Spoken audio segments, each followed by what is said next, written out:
Hello বন্ধুরা, আমি আজকে হাজির হয়েছি 2016 সালে মুক্তি পাওয়া একটি আমেরিকার ফ্যান্টাস্টিক মুভি মোগলি, যা দ্য জঙ্গল বুক নামে পরিচিত। আপনারা এখন ভিডিওতে যে স্থানটি দেখতে পাচ্ছেন এটি জঙ্গলের শান্তিশিলা নামে পরিচিত এবং শের খান এখানে পানি খেতে এসেছে এবং বনের সকল প্রাণী এই জায়গা থেকেই পানি পান করে।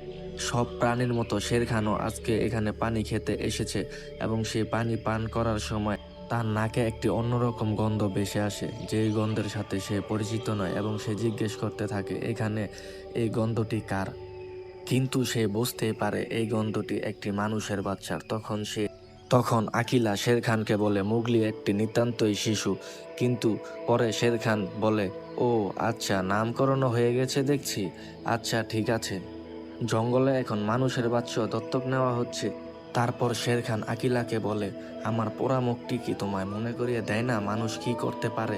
শের খান রাগান্বিত হয়ে যায় এবং বলতে থাকে যে আমি কিছুদিনের জন্য শিকারের জায়গাটি বদলিয়েছি বলে তোমরা জঙ্গলের আইন সব মাথায় উঠিয়ে ফেলেছ। তখন আকিলার সঙ্গী রাকসা বলে, তুমি আইনের ব্যাপারে কি বোঝো? সুখের জন্য শিকার করা, ক্ষমতার জন্য হত্যা করা, এটাই তোমার আইন। মুগলি আমার সন্তান, তুমি যেখান থেকে এসেছো সেখানে চলে যাও, পোড়ামুখ কোনানকার। এটা শোনার সাথে সাথে শের খান অনেক রাগান্বিত হয়ে যায় এবং বলে, আমিও দেখবো তুমি কতদিন ওকে আমার হাতে থেকে বাঁচিয়ে রাখো।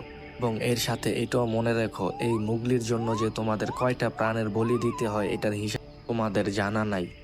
কথাটি বলার সাথে সাথে শের খান সেই স্থানটি ত্যাগ করে এবং সেখান থেকে চলে যায়।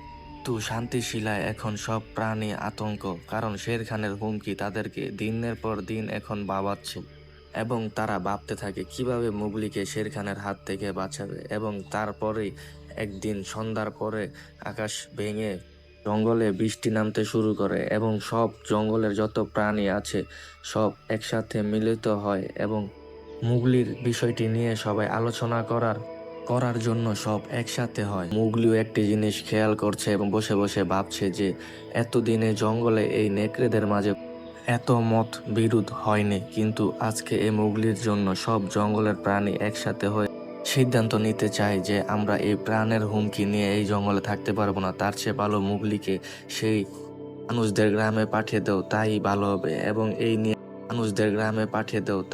হবে। এবং এই নিয়ে তর্ক বিতর্ক হতে থাকে এবং সবার মাঝে একটা ঝামেলা সৃষ্টি হয়ে।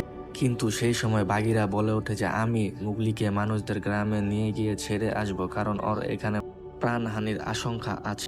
সাথে সাথে রাক্ষস বোঝে যে না, এটা আমার বোঝা উচিত। তারপর তখনই মুগলি রাক্ষসার কাছে বিদায় নিতে থাকে এবং এই জঙ্গল ছেড়ে চলে যাওয়ার চিন্তা করতে থাকে। কিন্তু রাক্ষস আর মুগলির দুজনেই এই গ্রাম থেকে আলাদা হওয়ার বিষয়টি অনেক ভাবাচ্ছে এবং অনেক কষ্টদায়ক হচ্ছে। কিন্তু কি করার, এখানে তো আর কোনো উপায় নেই। মুগলি এখানে থাকলে শের খান তাকে মেরে ফেলে।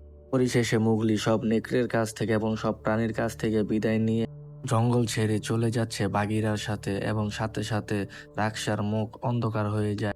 তো হলেও বিদায় দিতে হবে। তারপরে বাগিরা এবং মুগলি দুজনেই মানুষদের গ্রামে যাওয়ার জন্য রওনা। দুজনেই আস্তে আস্তে হাঁটতে হাঁটতে রাস্তা এগুতে থাকে এবং মানুষদের গ্রামে যাওয়ার জন্য তৈরি হতে থাকে। এর মধ্যে মুগলি বাগিরাকে বারবার বলছে, আমি কি জঙ্গল ছেড়ে না গেলে হয় না?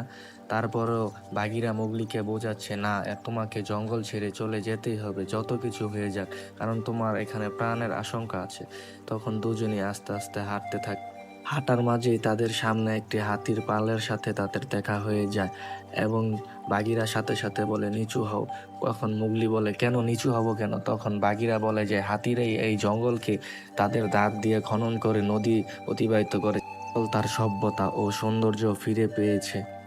এরপরই মুগলি ও বাগিরা আবার দুজনে চলতে থাকে এবং একটি বনের পাশ দিয়ে হাঁটতে থাকে এবং মুগলি বারবার বাগিরাকে জিজ্ঞেস করতে থাকে যে আমি কি জঙ্গলে থাকতে পারবো না, তুমি একটাবার চেষ্টা করে দেখো না। কিন্তু বাগিরার কথা বারবার একই, না, তুমি এখানে থাকতে পারবে না, তোমার প্রাণহানির শঙ্কা আছে, তুমি জানো না শের খান তোমাকে মেরে ফেলতে চাচ্ছে। ঠিক সেই মুহূর্তেই বাগিরা কিছু একটা টের পায় এবং বুঝতে পারে যে শের খান এর আশেপাশে আছে এবং মুগলিকে বলতে থাকে, তুমি এখান থেকে দক্ষিণ দিকে চলে যাও, সেখানে সূর্যের আলো বেশিক্ষণ থাকে। এবং এটা বলার সাথে সাথেই মুগলিও জিজ্ঞেস করে, না, আমি এখান থেকে যাব না। তৎক্ষণাৎ শের খান মুগলির উপর আক্রমণ করে এবং সাথে সাথে মুগলি দৌড়াতে থাকে এবং শের খানের সাথে বাগিরা যুদ্ধে সংঘর্ষ হয়ে যায় এবং এক পর্যায়ে দেখা যায় শের খান বাগিরাকে থাবা দিয়ে ফেলে দেয় এবং শের খানও মুগলির পেছনে পেছনে পেছনে পেছনে দৌড়াতে থাকে এবং মুগলিও এক পর্যায়ে দেখা যায় দৌড়াতেই থাকে এবং শের খান কিছু মহিষের পাল সংঘর্ষ দিয়ে আটকিয়ে দেয় এবং শের খান তারপরও মুগলিকে খুঁজতে থাকে এবং মুগলি সেই পাহাড়ের নিচে পড়ে যায় এবং মহিষের পালের ভিতরে পড়ে যায়। তখন মুগলিও চিন্তা করতে থাকে আমি এখান থেকে কিভাবে পালাবো, যেমনি হোক আমাকে এখান থেকে পালাতে হবে এবং শের খানও তাকে ছেড়ে দেওয়ার লোক নয়। সাথে সাথে মুগলিও সেই মোষগুলো শিং ধরে সামনে এগুতে থাকে এবং শের খান কনফিউজ হয়ে যায়।